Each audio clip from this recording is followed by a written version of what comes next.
ابرہہ یمن کا حکمران تھا۔ اس نے یمن میں ایک عالیشان کلیسا تعمیر کر کے یمن کے لوگوں میں یہ اعلان کرا دیا کہ آئندہ کوئی شخص حج کے لیے مکہ مکرمہ نہ جائے اور اسی کلیسا کو بیت اللہ سمجھے۔ اس اعلان سے عرب کے لوگوں میں غم و غصے کی لہر دوڑ گئی۔ پھر ان میں سے کسی شخص نے رات کے وقت اس کلیسا میں جا کر گندگی پھیلا دی۔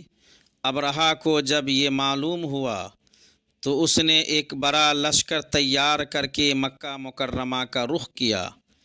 راستے میں عرب کے کئی قبیلوں نے اسے روکنے کی کوشش کی، لیکن ابرہہ کے لشکر کے ہاتھوں انہیں شکست ہوئی۔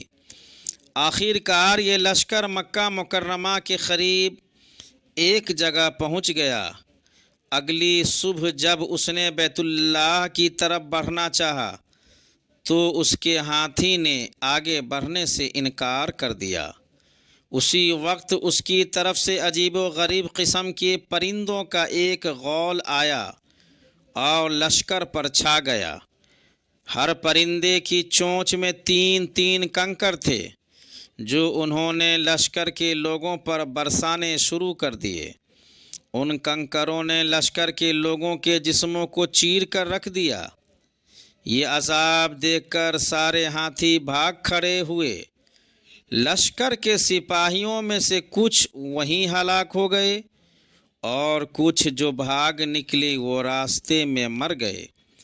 ابرہہ کے جسم میں ایسا زہر سرایت کر گیا کہ اس کا ایک ایک جوڑ گل سڑ کر گرنے لگا۔ اسی حالت میں اسے یمن لایا گیا۔ وہاں اس کے سارے بدن سے خون بہہ بہہ کر ختم ہو گئے۔ اس کی موت سب سے زیادہ عبرتناک ہوئی۔ اس کے 2 ہاتھی بان مکہ مکرمہ میں رہ گئے تھے جو اپاہج اور اندھے ہو گئے۔ اس طرح اللہ پاک نے اپنے گھر کی حفاظت فرمائی اور طاقت پر غرور کرنے والوں کو سزا کا مزہ چکھایا۔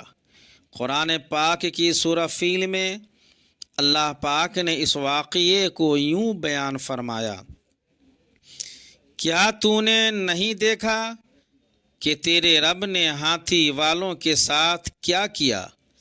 کیا ان کے مکر کو بیکار نہیں کر دیا؟